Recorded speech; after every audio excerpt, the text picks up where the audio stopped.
Hi, Gary. It's Uncle Extra Medium again. It must be Thursday night. Time for another episode of the Hour Before TNL.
Are you plain bored of woodworking? Get excited again with Fisheye's Make Your Own Sandpaper Kit. Fisheye's Sandpaper Kit comes with everything you see here. Just pick your paper, spread the glue, and shake on the sand. Voila! Beautiful handcrafted sandpaper. And if you act now, we'll include candy sprinkles absolutely free. What better way to say I love you than with a gift of sandpaper? Fisheye's Make Your Own Sandpaper Kit is just $19.99 wherever crappy gifts are sold.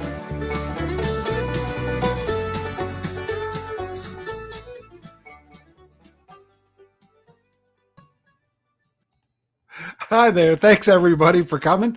Let's see, we got what, 11 people or 13 people? They got a pile of people already in here, and it's only just started. Anyway, this is episode 34, April 14th, 2022. I got the year right this time, Jim. I just want to remind everybody of the rules. It's pretty simple. No politics, no religion, no racism. Kindness and respect for everybody in the chat. Everybody has the right to free speech except here. There's my show, my studio, and we'll do it my way. So anyway, thanks everybody for being here. Without further ado, here is my co-host, Mr. Jim Beauchart.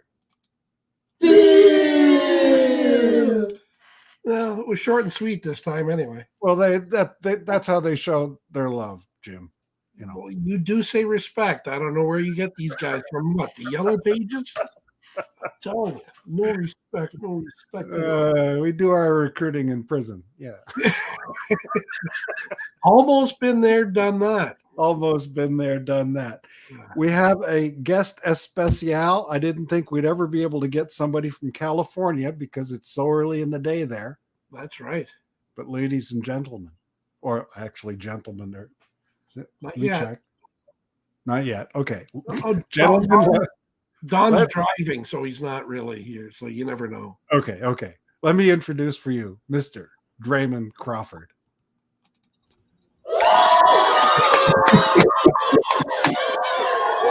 All right. Oh, the best dressed guy on YouTube. How are you today, Brant? I'm doing great, Gary and Jim. Good. I'm still tempted to call you Lord Draymond after your revelation that you have property. Is it Ireland or Scotland? It's in Scotland. In Scotland. I have my little 12 by 12 inch plot. There you go. Manor. Yeah. Lord Draymond of the plot. Yeah. Well, official title was Lord Draymond of Glenclow. Is the official title. And my wife is Lady Helen of Glenclow. Very good. Yeah. How's things down in Southern California? You know what? We've had some very erratic weather for this time of year. Last week, I think last Friday, it was 100 degrees. Wow. And then this week has been pretty mellow. We had a little rain early in the week. And now it's been right around the low 70s, which is nice, which is a regular time of year. Transitioning from our non-winter winter until we get to the heat, which usually hit around Mother's Day. It'll be back up in the high 80s, 90s. Wow, that's not bad. I'll take that. Yeah. we were what, around 22 degrees yesterday. That's Celsius, which was, shirt sleeve stuff. And today it's 11, which is not shirt sleeve stuff, but I've got 45-mile-an-hour winds here. Yeah, very breezy today. Yeah. A little bit breezy. Yeah, so put your GoPro on a kite maybe. Yeah. Well, that's usually normal where I live at. I live just down below the Cahoon Pass. And when you hear talk about Santa Ana winds, I tell all the contractors when I used to be out in the field that the wind blows every day out here. It's just a matter of how hard it's going to blow. Mm-hmm. Yeah. Well, that's good for electric power generation. Not that we want to get into the politics of that, but everything's so touchy, eh? Yeah. Yeah. Now, you're flying commercially too, aren't you? That is my primary function, is flying commercially. I very rarely get out and fly just for the joy of it. Yeah. Well, if you're making a living and having and enjoying it, then that's the way to do it, right? Yeah, I mean, I have fun, but it does come with the pressure of meeting mandates and expectations. Yeah. And stuff. So that comes into play. But when you're actually out there doing it, it is still the joy of flying. It's just, like I said, it's just a different type of flying. Yeah. Oh, yeah. Well, and I appreciate that. I've been working on a project for almost a year. I think it's 10 months now. Mm-hmm.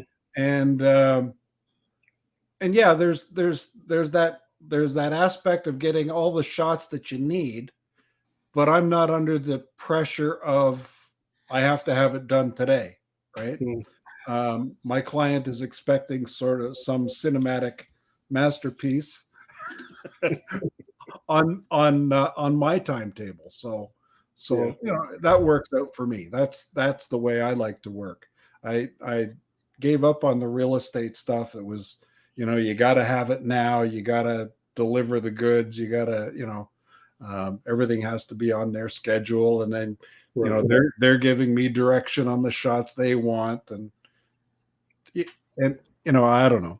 I used to be in the advertising business, and somebody was saying, I need a picture of my building from above. And I said, why? Your building looks like every other box on the planet, I could put a sticker on a shoebox and everybody believed that was your building, Yep. Yeah. Chris expects cinematic masterpieces. Yeah. Well, that's what everybody expects. I think it's all movie magic, out of a box. Yeah. No, that's right. But what got you really started in drones? What was your trigger? Well, prior to me being what I am now, which is a safety officer for the city of San Bernardino, California, I was a construction inspector. I've done that for the past since 2015, and I've been involved in construction since 2002. Prior to that, I was in law enforcement. Keeping trends what's going on in construction, there isn't a whole lot of things that change over time. Concrete is still Portland cement, invented some 95 years ago, and there's certain things you do in carpentry. So drone footage and the use of drones in construction is probably one of the biggest leaps in the construction field over the last 40, 50 years. So trying to keep up with trends, I'm noticing some of the things I see in advertisement, some things in commercials, because I'm a big movie fan. So you start looking at what's going on the television and so forth. And I had some light interest in it. My older brother, when he was still alive, was into RC planes, and that always piqued my interest. But to me, it was just too expensive at the time. This is way back in the late 80s, early 90s. Yeah. And I was not one to feel like I wanted to crash and burn and have to buy another kit, pretty much rebuild it and everything else, just like a lot of our FPV fans are today. Yeah. That was never my my aspiration was, fly, crash, and rebuild. So as I looked into it, becoming an inspector, I saw that the technology started to catch up with my abilities, to where I could use it, just like I tell these guys, it's a tool. Just like a carpenter gets a hammer, screwdriver, so on and so forth, a trowel, it is just another tool that I can use to get a different perspective of the job site. Yep. And then come to find out, just like you're talking about with your clients in the advertising, it just gives you a different perspective of what everybody's looking at. It doesn't change how the concrete is curing, doesn't change how the framework is put up, but just a different perspective of looking at the same thing we've always looked at. Yeah. And that's what people are looking for. Yeah. Well, now your client gets to see the progress and see it from that perspective, Right. Tuesday. Now, here's the difference between you being a good commercial pilot and me being a recreational pilot. I said to my wife the other day on Tuesday, I said, I'm going to go up and I'm going to take a look at the gutters, because we put the leaf filter things in last year, right? Okay. So I want to see how that is. So I get the drone up in the air. I'm just outside this door right here on the little deck, and there, between the house and the garage is maybe 12 feet. So I'm taking off in a pretty narrow space. I get the thing up there and I'm looking at the gutters, and no, I got to go up a little higher, and I go up a little higher, and I go, oh, hold on. Let me look at this from this way. Oh, there's that forest over there. I'll go fly over there. So it's squirrel. So I go over there and I'm flying around the forest, right? And I'm looking down and seeing if there's any wildlife in there. I can't see anything, but you could see some of the buds are starting to come out on the trees. And I get around to the other side of the forest. I go, oh, there's that construction place I'm working on. So I fly over there, and that's okay. Then I get a battery warning, and I hit the return to home, and I watch this thing coming down, and it's 1.5 feet from the house. So I let the thing land itself. I just let the tech do its thing, eh? So I come running into the house, and I get another battery. I put it in and take off again. Oh, hold on. Oh, it's springtime. There's the pond across the way. Let's go over there. So I go over there, and there's 2 ducks playing with 2 geese, and I end up just sort of going squirrel and going all over the place. I come back, I fly a third battery, so I've got like 45 minutes of flight time. And Jim, you know me, I take off and press the record button. So so I've got gigs and gigs and gigs of stuff to edit. I take back and I look at it. That's all crap. Nobody wants to see that. It's my yard again, But it's. Well, I was wondering if your wife was going to ask you, how the gutters look? Oh, no. I never looked at the back one. Yeah, I was going to say, like, you look at everything else but the gutters, huh? Well, the one landing I did over by the hot tub, instead of coming back between the buildings, I went over there and on the replay, looking at the thing, big screen, I went, oh yeah, there's lots of leaves in that gutter. You know, that's the one. That's the one we didn't put the filters on. So, Oh, yeah, I want to forget about that because now I got a job to do. You know. But yeah, that is always the risk when we fly, that you get, like I say, get squirrel, get distracted, whatever you want to call it, and having that freedom to just go what you see. yeah, And yeah, what surprises me is that even though we think we might see things, it's how much you don't see until you review the footage. And you're like, where did that come from? I don't remember seeing that. And where did that? Oh, I didn't remember seeing that. well, you know, you saw in that preview where I get close to the wires, right? Uh-huh. Well, if I hadn't pressed the record button at the beginning of that flight, I would have been that close to the wires anyway, but would never have that thrilling footage of being. Yeah. When I do an inspection, you're able to count the strands of wire in that. Yeah. You know, Yeah. that's you know, that's, I don't know, that's the way I roll. But a lot of times you'll see things in the replay that you didn't see, like close calls with birds. Lots of those. Yeah. You know, birds that come within inches of your drone that, I was up there, but I was on the other side of the tree, and you know, it's an open field. I didn't, there's nothing that I could hit over there except the water. Right. And all of a sudden you see that there was a bird right there, or a bug or a butterfly or whatever, Right. So I don't know that you end up with all this footage that you end up putting on some SD drive somewhere. Store it in the cloud. You might need it someday, Yeah, that's why I said it's all B-roll. Yeah. Now, I saw something recently on your channel, and it was the donation of a drone to law enforcement. Right. Yeah, like I said, I do have several drones.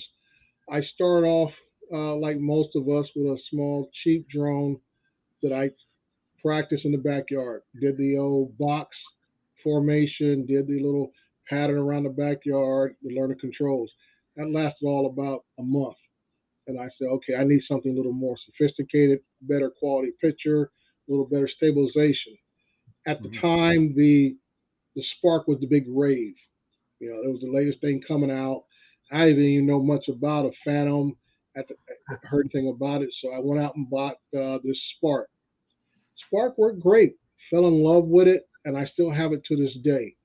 My Spark, I took it out to Catalina Island a year ago. I think the last time I flew it, Mother's Day trip, my wife, and it still produces great results.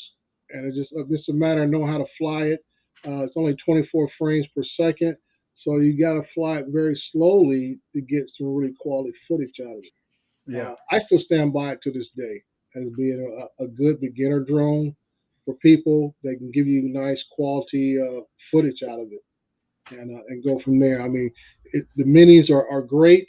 What they should be, better flight time, distance, and all this kind of stuff. But for me, when I got into this with the intention of always being a commercial pilot. Yeah. I mean, I bought my first drone around mid 2018. I bought the Spark in December of 2018, and I passed my 107 test in May of 2019. So I've been from day one. This was the progression I was going towards. It wasn't never about recreation. Didn't think about that.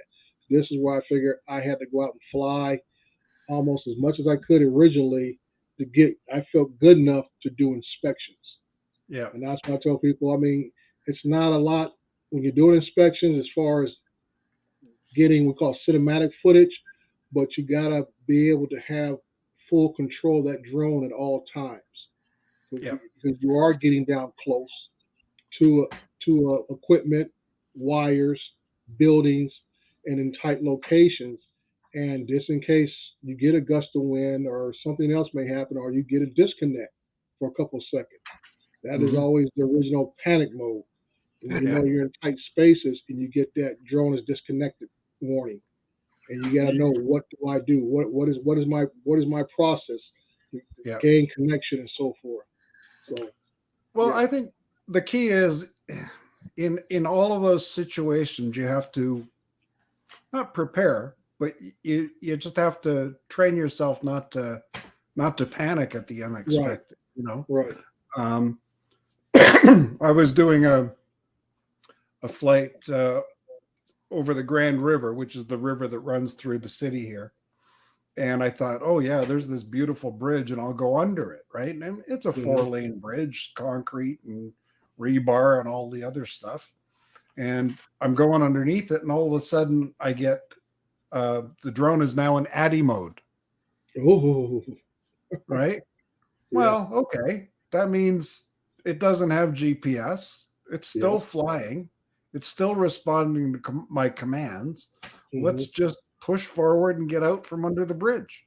Right. And came out from under the bridge. It reacquired its satellites, and it was the footage was flawless. You wouldn't have known that there was ADI mode there, but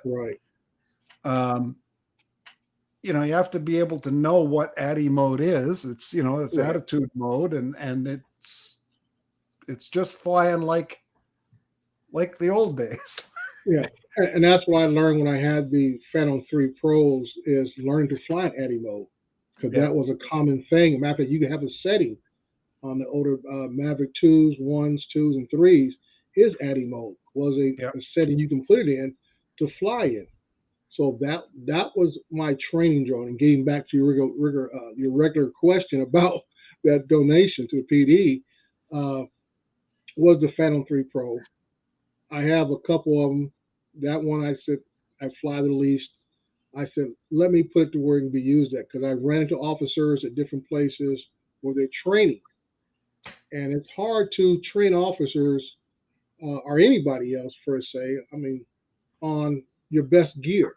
Because now you're worried about, if we do have an incident, now we have a down piece of resources that we may need. Yeah. So having extra equipment to actually just train on is essential for them. Yeah. Just like it was for me. When I had mine, when I stopped using them for work, they were my training things to help me do tracking, help me be able to follow terrain, you know, following things of that nature. And that's what I used them for. So I figured, hey, I saw them out with a Phantom 3 Pro at one time, and I said, hey, this thing is just sitting on the shelf. I think the last time I had flown the Phantom 3 Pro might have been a little over a year, and that was just because I charged the batteries up and took it out flying to make sure the batteries stay good on it. And I still have one. It's a customized one that has the Drone World antennas on it, the alien, kind of like alien antennas on the front of it. And it's kind of weird because I bought it off somebody else, and I noticed it only holds a good connection at long range if it's in ADI mode. If I put if I put it in positioning mode, which is the P mode, it keeps wanting to disconnect at about maybe 500, 600 feet out. I put it in ADI mode, that thing would take off until the battery runs out and won't lose connection. That's strange. You know, like I say, you learn to fly different ways for different reasons. Yeah. And like I said, it really taught me about actually learning how to fly.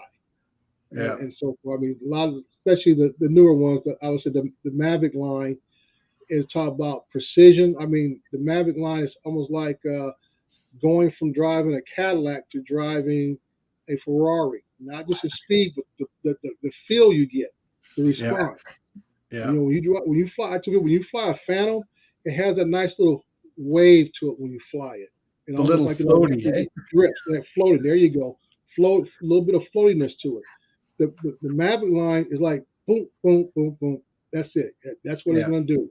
The Phantoms, it kind of floats into a turn, you know, and drifts a little this way and that. And I say that's why I tell folks I love using my Phantom 4s for work.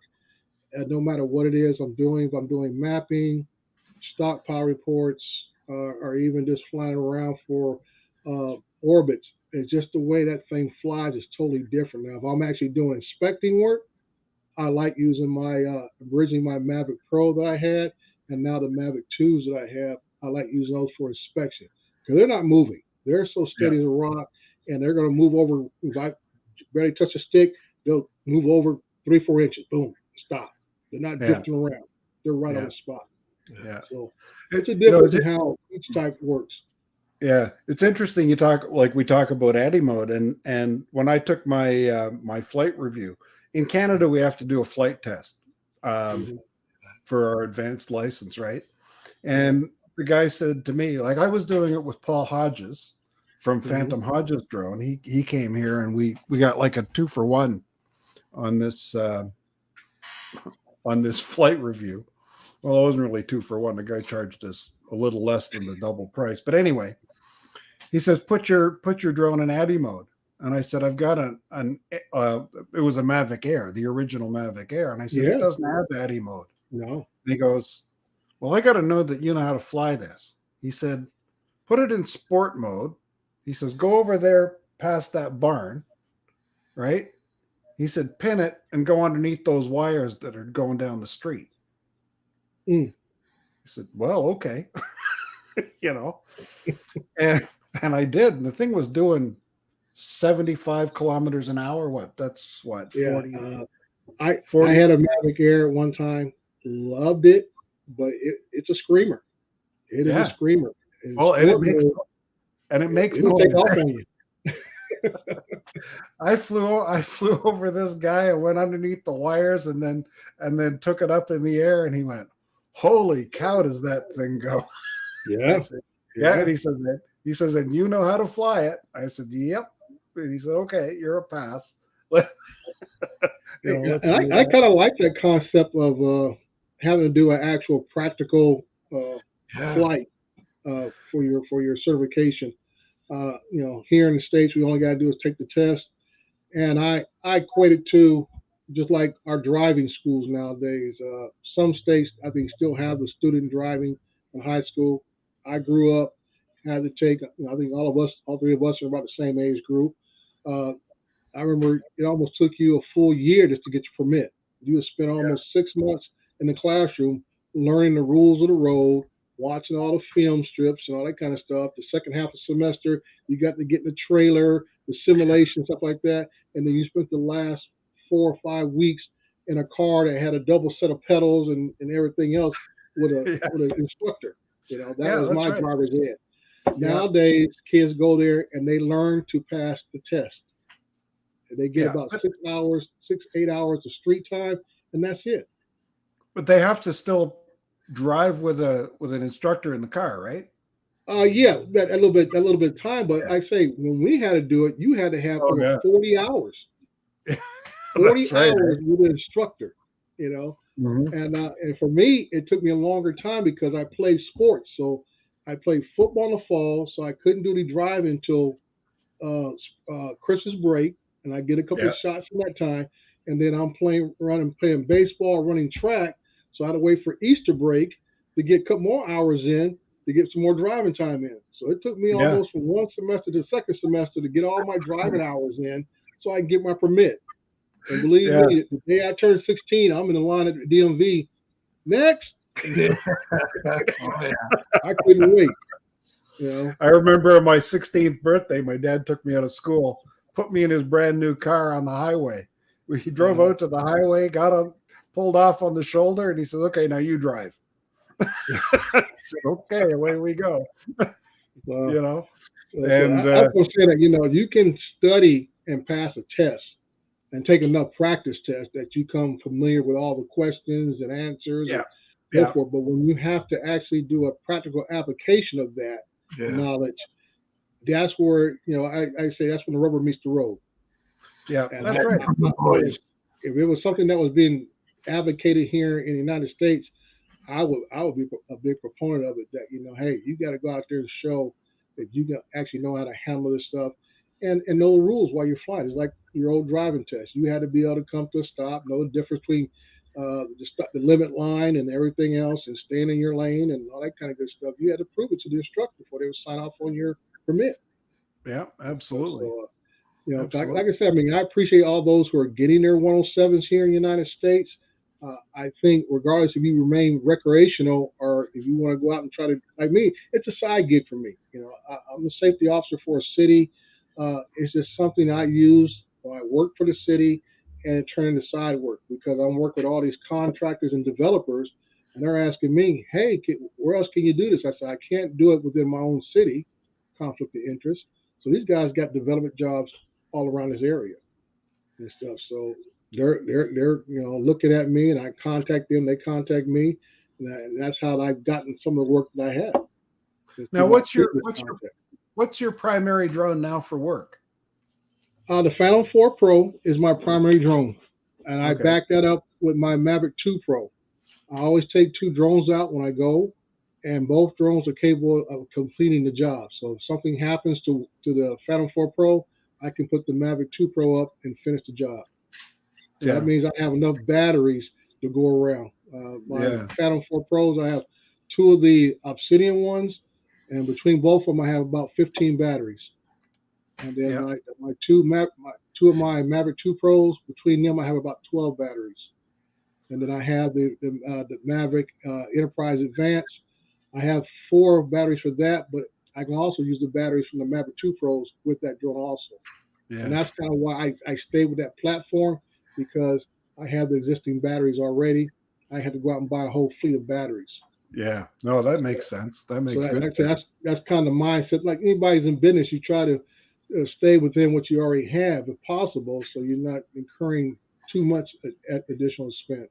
Yeah. I moved from the original Mavic Air to the Air 2S because it's something that's easy for me to travel with, and you know, it's the sort of thing I'd throw it in the saddlebag on the bike, and away I go, right? And now size isn't as nearly as important because I've almost sold the bike. So yeah, you said it because I traded my Mavic Air to a guy for the same reason. He had a Phantom 4 original standard, and he had a motorcycle. And he said, "I need something compact." And I said, "Well, this Mavic Air will fit what you need." So he traded me straight across for a Phantom 4 standard for my Mavic Air, and that's how I got my first Phantom 4.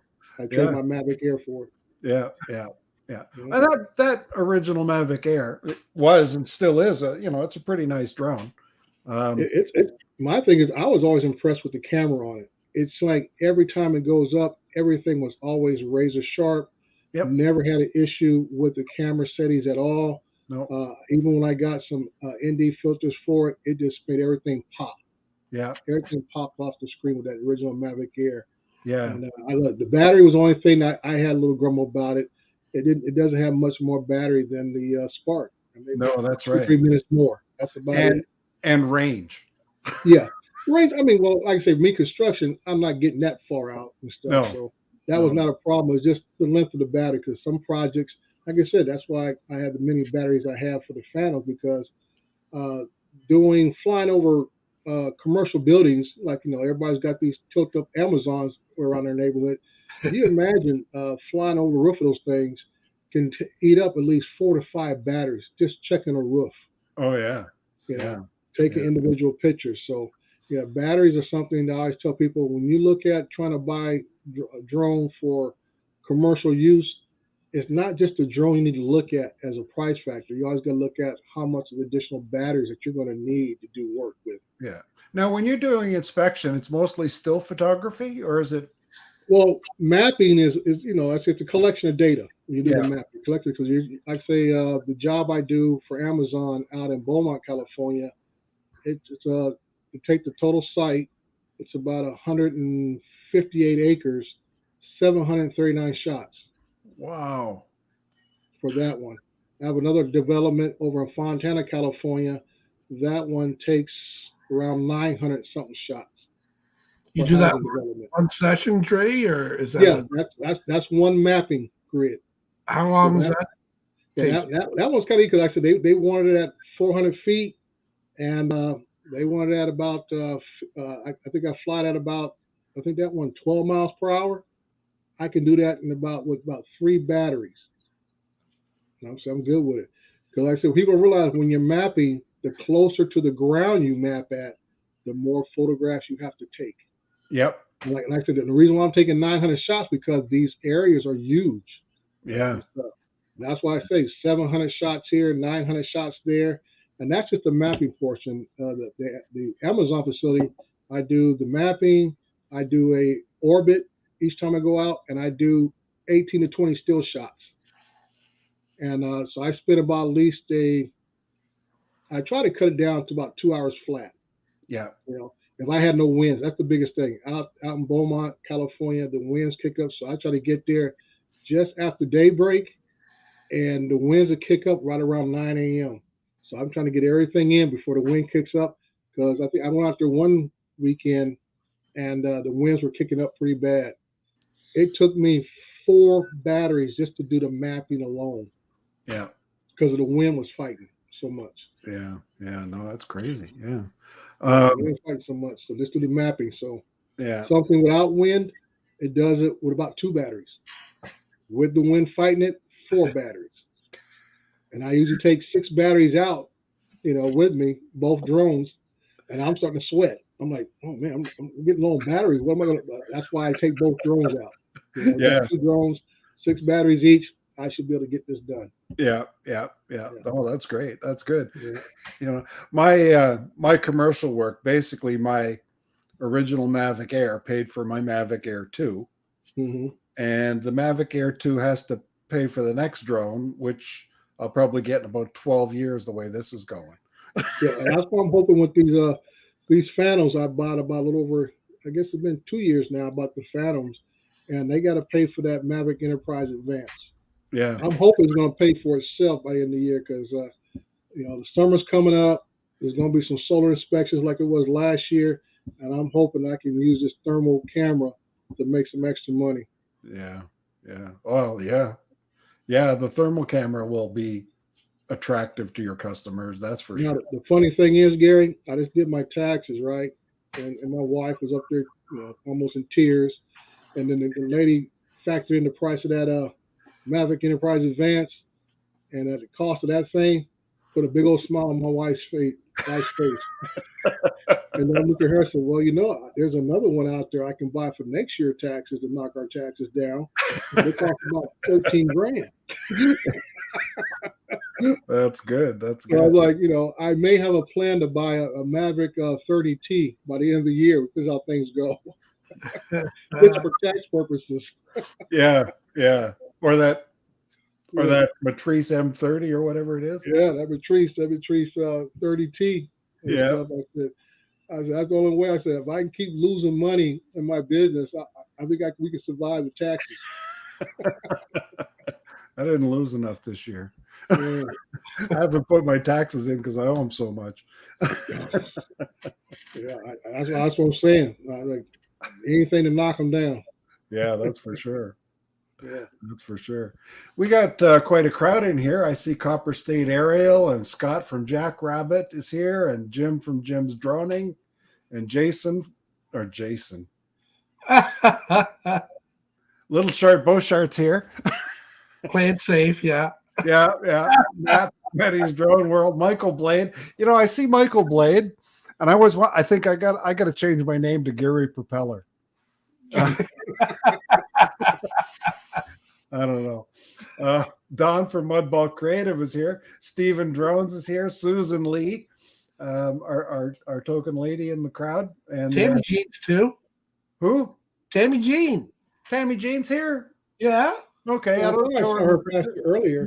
I'm looking at and TJ's here. TJ Giggles and Drones. So, yeah, we got. Oh man. Oh boy.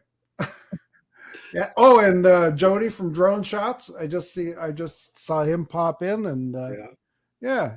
No, good crowd. Oh, and Chris from Sunrise Water Media. Gary Propeller sounds like a great name. Well, I think I saw Matty got his shirt that he won on Adrian's show. So I tell Matty, you have to post a picture with your new shirt. And so, yeah, good stuff. Yeah. Oh, speaking of logos and shirts and stuff, and stuff. Oh man, I got to It's go to not. the. Where's the private chat here? Okay. Got that in the private chat there, Jim? I do see it. Yep. Okay. Pick a number between 1 and 50. 1 in a billion. Yeah. We got 19 people watching.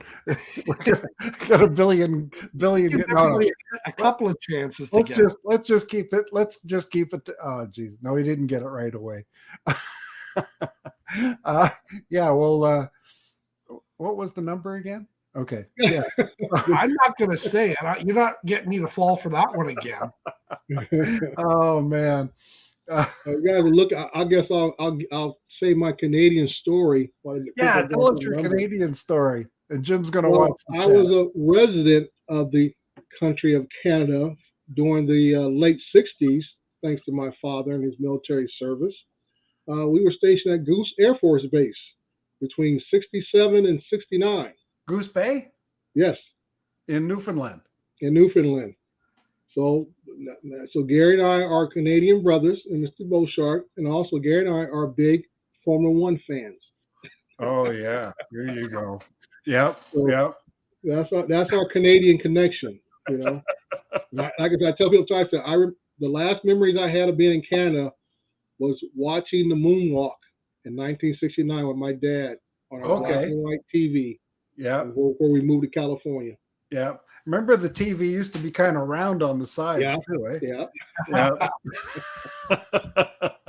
No, that was fabulous. And you know, Formula One is there we go. We got it. Is one of my passions. You know, seeing what's who got it? Jody, I think. Jody got it? All right. Jody, send me an email with your address. We're going to send you some stickers. You get the second edition stickers.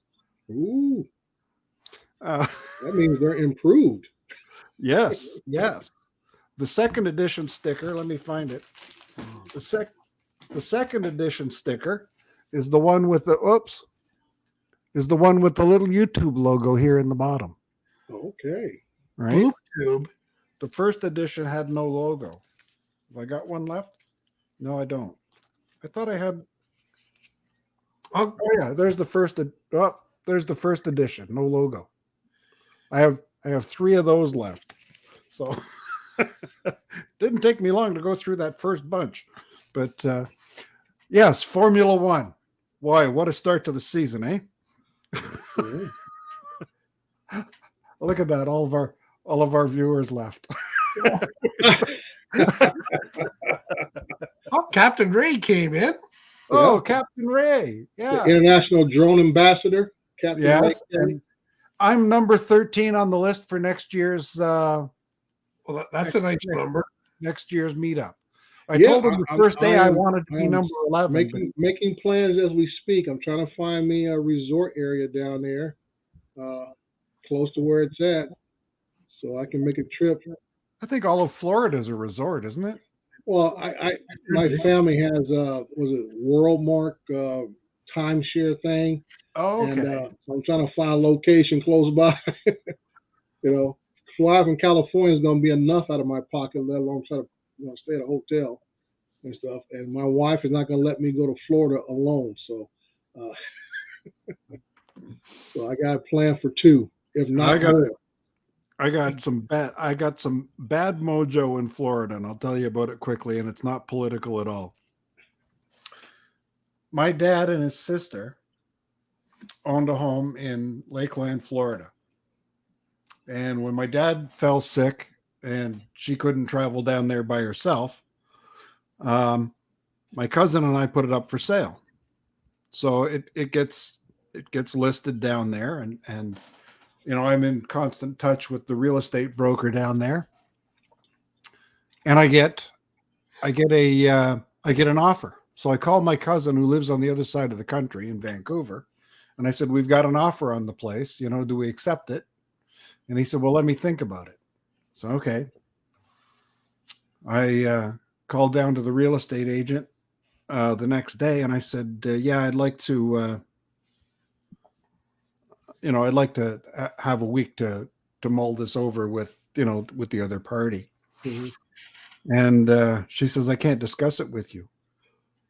I said, what do you mean you can't discuss it with me? He said, the property's not in your father's name anymore. Oh, My cousin went down, took his mother with him. wow. It was owned by him and her. Hmm. They took the and out, so it became owned by her. Right. So she stiffed him. Mm, mm, mm. He'd had a stroke, and my cousin went down, and apparently, according to the neighbors, she was in tears. She didn't want to do it, but he made her sign off. So Mm. he's dead. He's dead to me. And if I go on Google Street View and I look at the house, his car with the British Columbia plates is parked in the driveway. Oh. So he never sold it. He just took it over. Mm, mm. So, nasty business. But anyway, I'm gonna finally go back to Florida in April.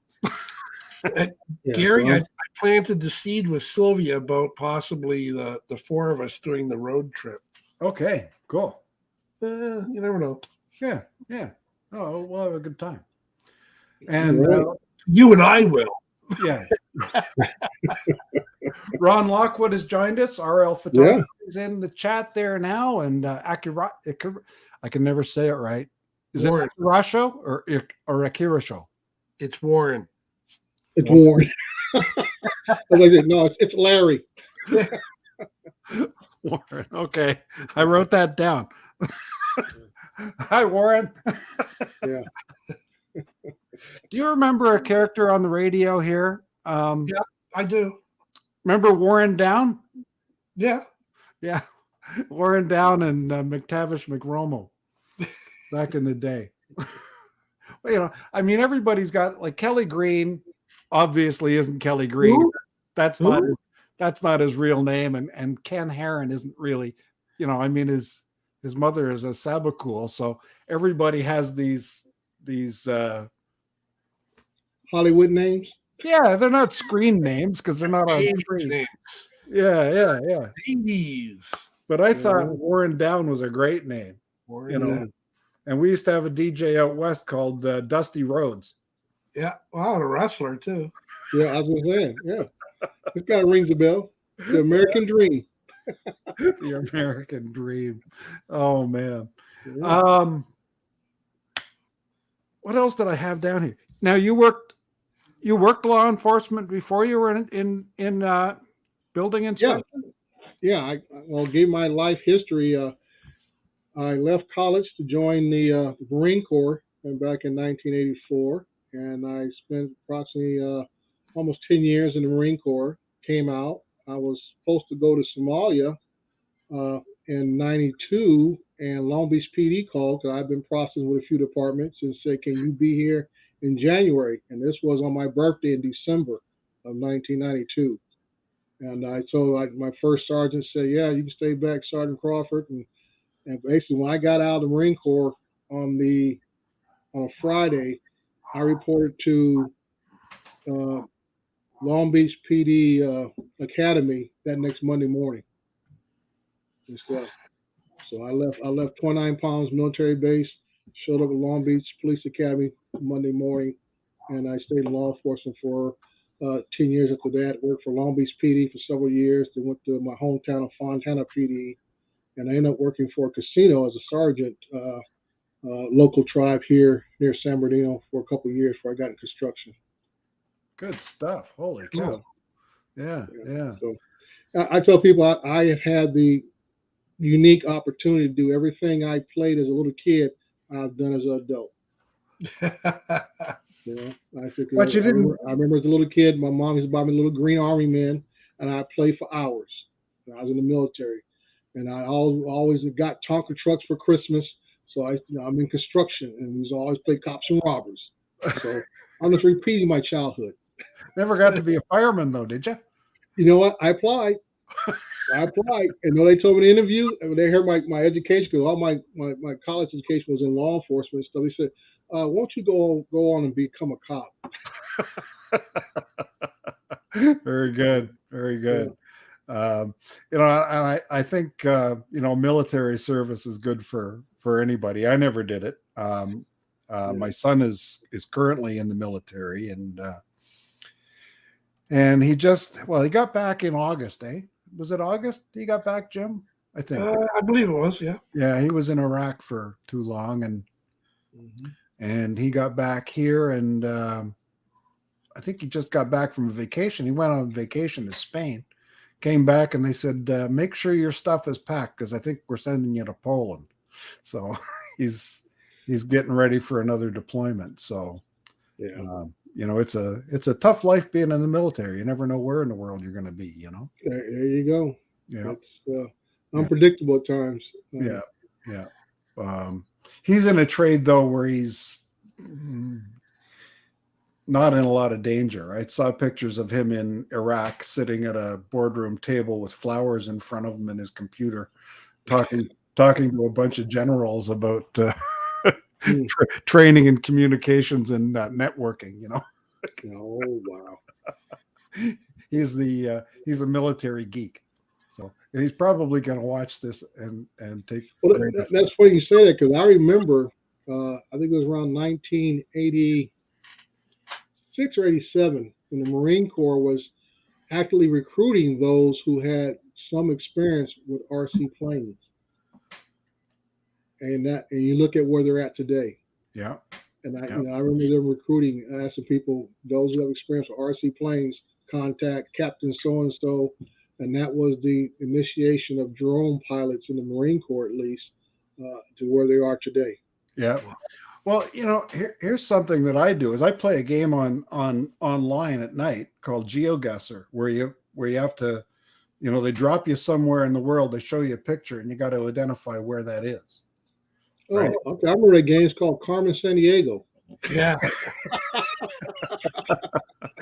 But my son was saying they're looking for people who can do that, who can identify places by photos that are taken. Yeah. And, that was part of land navigation when I was in. Yeah. You had to use the terrain mapping, they call it. Yep. You find some of the noted points, if it be a mountain or building or whatever, to orientate yourself with your map. And that's how you got orientated, and you moved on from there. Yeah. And it's helped me recently when I had to go out and film, did a job to go out and do some empty land out in the high desert, which I don't do anymore. And it's the reason why. Because the address they gave me didn't match the pictures of what they were telling me. Yeah. Because Google Maps, when you put the address in, it was taking me 10, 15 miles in another direction. So what I had to do was take the picture they sent me and orientate it to the map until I found it's the same type of what we call landmarks, and matched it up. Yeah. I went out there. And I drove out there, and I don't know if you see what kind of car I drive, Gary, but I drive a Jaguar. Jaguar. I saw your Jaguar. I saw your B-roll. I saw your B-roll Jaguar video. Yeah. And I'm driving out there. The road, the paved road ends, and I'm on this unkept dirt road, more sand than anything else, probably enough sand to cover a beach. And I'm out there, and I almost get stuck. And I'm telling myself, I'm not taking these type of jobs ever again, shooting these empty land plots out there. So, they give you GPS coordinates now, most of them do, because I complain so much about the direction. I told them that if it wasn't for my own skills in land navigation, I'd never found this spot. And the winds were whipping about 65 miles per hour out there. It was just miserable. And I said, I got my car out of there. I had sand up to about 4 inches up in my rims and everything. I was just highly upset. Drove home, about an hour drive back to the house, went straight to the car wash, got all the dirt off my car. and to this day, I still got a bad front tire sensor. It goes really? Goes off every 4 days, like clockwork. Never had any problems till I went on that job. I said, never again. And for the record, we could tell that you were a little upset with that. With the recanting of the story. Highly upset. Oh, highly. Well, it's funny. You talk about getting directions in Canada. If you ask for directions, Hmm. oh, you're going to get something here. They'll say, okay, you go down this road for about 10 minutes, right? Yeah. Turn right where the church used to be. Used to be. Yeah. and go down that road, and the place you're looking for is 3 miles before the end of the road. Yeah. So that's the kind of directions you get across the South in America. Texas, Alabama, Louisiana, Georgia. Those are the directions you get there. And it's across the street from Tim Hortons. Well, yeah, everything's across the street. Yeah, from everything. It was across the street from Tim Hortons, down the block from Tim Hortons, or you just pass 3 Tim Hortons and you make a left. Our little town here, Brantford, has, I think, 11 Tim Hortons. Wow. You can't, when you're deciding to go to Tim Hortons, you just pick the one that's on the same side of the road as you're on. Right. There's one spot where they're on opposite corners. Wow. Dre, do you know what Tim Hortons is? Yeah, it's a donut shop, right? Yeah. Well, coffee and donuts, yeah. It's the equivalent to your Starbucks. Yeah, I said with that many in town, that's about what it is. Yeah. Well, we've only got 4 Starbucks in town, but we got 11 Tim Hortons. So, oh, look, there's Mark from M-Drone. And Yeah. Mark Fisher. Yeah. What the heck is it, Tim Hortons? There you Mr. go. Chris Hope. He just won the Blue Wrench. All right. Yeah. Ding, ding. You get a wrench. And you get You get a wrench. You know what? We're up to the hour. Well, I'm sorry for taking up so much of your time. Oh, no, absolutely not. It's your time. That's why we wanted you on the show. That's right. Yeah. Well, I say, let everybody know, Gary had briefed me prior to that. I only had so much time, and I'm intruding on his time for his closing, so I apologize. No, we still got 3.5 minutes to go, 2.5 minutes to go. So, anything you want to tell these fine folks that are in the chat before we go, Dre? I'd like to always thank everybody, Gary. Over the last, I guess, going on 4 years now that I have been involved with drones myself, I've watched pretty much everybody's video that I see in the chat at one time or another. Like everybody else, I watched all the big drone channels from Captain Drones in Canada, and I used to watch Ed Ricker when he used to do GPS stuff, and Mr. Heron and all of his antics and everything. And I say, like anybody else, I took in the best of what all you guys do and try to incorporate into the work that I do and stuff, and try to be better. Well, you know what? It's a fabulous community that we have, and I'm just going to point out to the audience that there is one picture on the wall that on Scott's drawing that is in color, and that's Dre.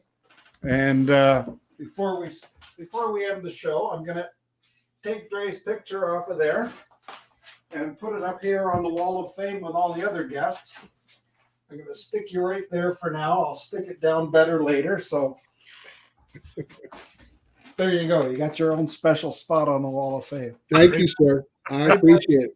So now the torch is in Mr. Bozart's hand, and I have to see if I make the wall of the Bozart wall. Yeah. Jim, you got anything for the finals here? I would like to thank you, Dre, the most distinguished and classiest on this show. My mother will appreciate you saying those words. I'm serious. I went to her house the other day, and I had a blue shirt on, matching tie and stuff. And she said, "Oh, I'm just so proud of you." My mom's 85, and I just show up, and she says, "Oh, I'm just so proud of you." And I could be in my pajamas. Yeah. Okay. Well, I'm going to pull you two guys out of here. I'd like to. We're gonna run the outro. This is my usual stick, Dre. I got to figure this out every week. It's like it's brand new. I can never figure out the outro. Anyway, we'll talk to you guys in a minute. Thank you everybody for being here. I'm gonna.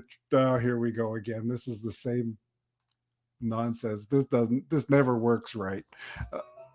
Okay. Oh, God, the share thing and the share screen. I don't know why I can't share two screens at the same time. Where is it? There it is. Okay. Thanks again, everybody. Here we go. We're out.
Are you plain bored of woodworking?